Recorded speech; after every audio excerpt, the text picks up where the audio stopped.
told, in my opinion, in the video format. And the book from Stephen Ambrose is also excellent. So you had just mentioned the jihadis, and I want to get into that because I think young people, kind of as we talked about a moment ago, who certainly weren't alive, maybe fail to understand what you're talking about when you're talking about jihadis and how they're different than maybe what people perceive as a standard enemy.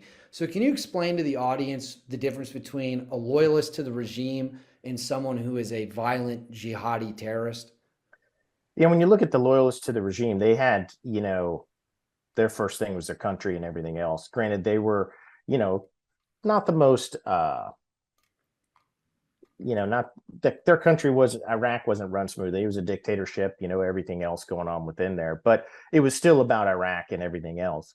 So there was some loyalty just as a country, but with the folks coming in, the religious fundamentalists, they're out just to kill Christians, and because they hate, Christians. And it really stinks because of the fact that for them, it was like, well, the great jihad is now called basically go to war because, now it's like they've got to get rid of, the all us Christians and everybody else, just the folks in the Middle East that aren't supposed to be there in their mind. And so that was kind of their call to arms worldwide. And we ran into folks, all over that we've either captured or killed that were definitely not from Iraq. So it's, different. I mean, it's just a crazy thing, but it was really a call to arms. We hit a safe house one time in 03, October, 31st, actually 03, when we were in Baghdad, and we went all the way out to our Ramadi, and the guys all had the same jogging pants, shoes, and everything. And what they had done is they come over there for the jihad, so they take their passports and they can't leave. So now they got control of them and they can't leave the country. So they kind of get them in on this whole thought, oh yeah, you're going to come in, you're going to do this, and then all of a sudden they take them, and then they start, kind of like just keeping them to do what they need them to do and talking them into other things and so forth. And some of them, some of them are all about it. I don't know, it's just crazy. When you would get into gunfights and engagements with those guys, I mean, were they competent fighters? Were they skilled in any way, or were they just kind of idiots who got their hands on an AK and had this sadistic mindset? I mean, were they able to put up a really good fight? I think, you had some, like anything, that had some experience, and then some that were just coming over there wanting to get their jihad, and then they would get whatever training when they, either arrived in the country before they came directly into Iraq. So whatever the rat line was. But as we progressed down the road, they started having experienced fighters, and they started doing their lessons learned. So it became a more hardened fighter, especially with ISIS. I mean, they were a ruthless, ruggedized military in a way. So, they definitely had some war hardened individuals. Did you feel when you're fighting the jihadis, the people that are intent on killing, the Christian members of the Christian faith, people that they didn't feel belong there, did it feel more justified to you? Did it feel like it was more important maybe than fighting, again, the regime loyalists? Because, and I'm only speaking for myself here, when I see that level of barbaric behavior, and you're talking about Zarqawi chopping people's heads off and people drilling holes into other people's skulls, I see that as a guy who's just some bystander, and I say that's not even human behavior. That's Right. what rabid dogs do, and I would think I would much rather prefer to take them out, and it would feel better for me, again as an unbiased observer, than just the standing Iraqi army. Did you feel the same way, or was it equal to you? Yeah, I think because things, transitioned from that regime side to that fundamentalist side. So we also had to change some of our tactics and our procedures and everything else, and how we did things to cope with these guys, because they were coming up with some ingenious ways of doing things along the line as well, with some of the IEDs, some of the booby trapping the houses, things like that, using the cell phones to call to detonate everything.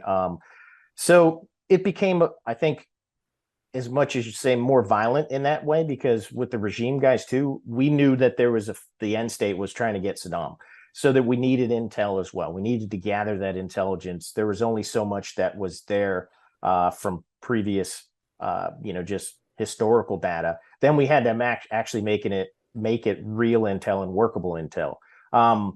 but with the fundamentalists, they, if you gave them a chance to vote, and we'd say vote based off, okay, does this guy want to just, is he going to go along with the capture, or is he wanting to fight? And then let's see who wins.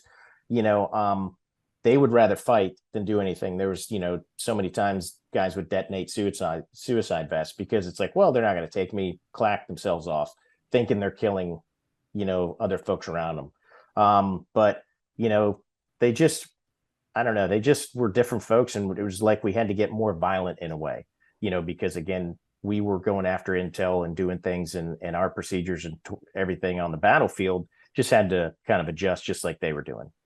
That's crazy. I truly cannot imagine. And I was in college. I started college in 2010. So I was in high school when things were getting kind of real bad in the '06, '07 era. And I remember people would always talk about like, do we really need to be fighting these guys? Are they really that bad? And I'm like, this Zarqawi guy is literally chopping people's heads off, right? And don't think it stops there. Like if this guy could, he'd chop all of our heads off too. Fortunately, they dropped a couple bombs on him, I believe, if I recall correctly. So now I want to get into some comparing and contrasting.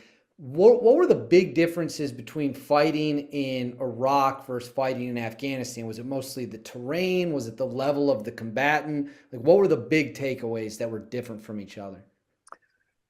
I think early on with Afghanistan was, there's everything was so spread out. Everything was so far in between, and we didn't have many helo assets early in the war, just because of how, basically really having to share them along with the other task force and things like that. And so there was a lot more driving, or you would get flown to an area and then you'd be there for a bit, and then, oh, you're not getting there, you're not getting there, you're not getting back to your home base for a while. So you're trying to make do of it, and literally just sometimes sitting around doing nothing. But then within Iraq, you had more cities, bigger cities, everything else that we were hitting. Granted, you had Kandahar, you had Kabul, but everything really wasn't happening in those locations. It was farther out because, where the terrorists had their training camps from, years before us ever getting there.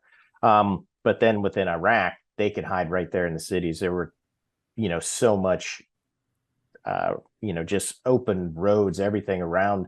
And everything else, at a lot more built up areas, and it was an easier road system to get around. So it made it easier for them as well to move around. The terrain, definitely changed throughout. Iraq, you had your river valleys in a way, and you had the humidity, you had palm groves, everything else, and then you had your rocky mountain areas, dry areas. But then Afghanistan was just so severe with the mountains. I mean, that that's some treacherous terrain in itself. I want to pivot now a little bit to kind of off the battlefield things that I know the audience is always curious about what it's like behind closed doors, if you will. And what I want to start with is when you're talking about the unit, you're talking about the most advanced military direct action unit in the world, right? I think everyone watching this would agree with that assessment. Maybe some guys in DevGru would disagree, but that's what we're going to call it today. A lot of type A personalities, I assume. A lot of strong-headed people, a lot of bold people. When things aren't going well and arguments start happening or disagreements start happening, how does a room of 12 guys that are all of a similar personality iron out those differences? I think the big thing for us too to remember is, we are in the military, and so with all that, there's still that rank structure. Granted, we definitely were relaxed with that, but at any point you could always be just called back into your military bearings. So if there was an argument that was getting heated and not getting settled, the senior guy always just sometimes just had to speak up and say one little thing, and everybody kind of reset themselves and understood, where we're back to.